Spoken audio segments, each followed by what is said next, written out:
Ce mercredi 16 février 2022, plusieurs acteurs nationaux de l'emploi, de la recherche scientifique, du changement climatique ont passé au peigne fin sur la mise en place d'un plan d'action du réseau d'institutions d'évaluation des emplois verts pour une meilleure transition écologique. Green Job Assessment Institution Network en anglais GAIN. Cet atelier de réflexion s'est tenu à l'université Nangui-Abrogua, UNA. Sous l'initiative du Bureau international du travail, BIT, sur le thème « Atelier pour la définition de plan d'action 2022 de l'équipe GJAM Côte d'Ivoire ». Ce cadre de réflexion a pour objectif de mobiliser les acteurs nationaux afin d'élaborer un plan d'action de l'équipe GJAM-SI pour l'année 2022. Également de formaliser l'équipe de travail sur les emplois verts GJAM Côte d'Ivoire, de proposer des activités de renforcement des capacités de l'équipe GJAM-SI et d'identifier une liste d'études d'évaluation des politiques climatiques à réaliser en 2022. Il faut le rappeler, cette journée s'inscrit dans le cadre de la consolidation des acquis de l'atelier de lancement du 29 novembre au 3 décembre 2021 et du protocole d'accord entre l'université Nangui-Abrogua et l'Organisation internationale du travail. Lire aussi Côte d'Ivoire / impact de la transition écologique sur l'économie. Le BIT initie une formation de haut niveau au pays de l'Afrique francophone. Vice-président de l'université Nangui-Abrogua, UNA, le prof Etta Diallo, vice-président de l'université Nangui-Abrogua, UNA, représentant le président de l'université, a indiqué l'engagement sans faille de son institution à œuvrer dans la réussite des activités du projet GAIN en Côte d'Ivoire.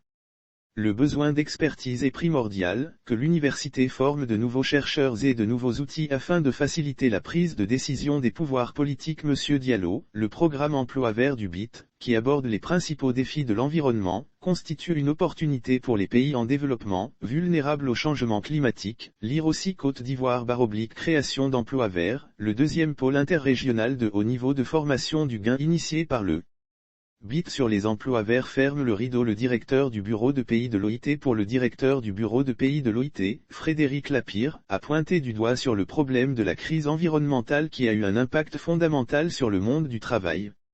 Pour le premier, le responsable de BIT Bureau Pays, il a fait savoir que, pour pouvoir mieux gérer la question environnement, le besoin d'expertise est primordial.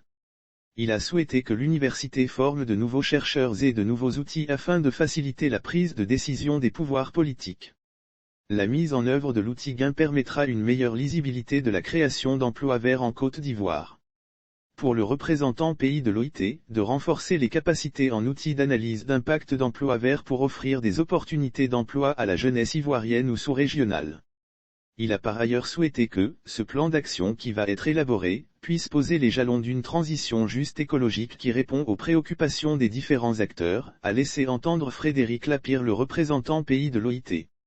Représentant du ministre de l'Enseignement supérieur et de la Recherche scientifique. Quant au représentant du ministre de l'Enseignement supérieur et de la Recherche scientifique, le prof Bamba Aboudraman, qui a ouvert l'atelier, a remercié le BIT pour ses initiatives en faveur de la promotion de l'emploi décent, de la lutte contre le travail des enfants et pour sa contribution d'une économie verte.